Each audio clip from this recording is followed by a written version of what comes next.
RPO যেটি করা হয়েছিল, রিপ্রেজেন্টেশন অফ পিপলস অর্ডার, যেটি সম্পূর্ণ আওয়ামী লীগের তার পারপাস সার্ভ করার জন্য, তার স্বার্থ দেখার জন্য করা হয়েছিল, সেগুলোকে সংশোধন এবং বাতিল করা হবে।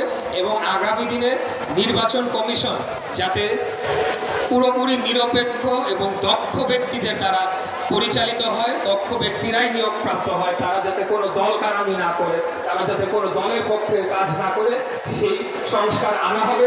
এবং বহু বিতর্কিত ইভিএম পদ্ধতিতে যে ভোট গ্রহণের একটি বিধান আওয়ামী লীগ চালু করেছিল, যেটাকে আমরা বলতাম চুরির মেশিন, ভোট দিচ্ছেন এক জায়গায়, চলে যাচ্ছে আরেক জায়গায়, প্রিন্ট হচ্ছে আরেকটা রেজাল্ট। এটির ভুক্তভোগী আমি নিজেও ছিলাম। আমি যখন 2020 সালে ঢাকা দক্ষিণ থেকে মেয়র নির্বাচন করেছিলাম, তখন আমরা সরজমিনে দেখেছি কিভাবে এই ভোটের চুরির মেশিন দিয়ে আপনার ভোট চুরি করা হয়। অর্থাৎ ইভিএম পদ্ধতি বাতিল করে আবারও ব্যালট পদ্ধতি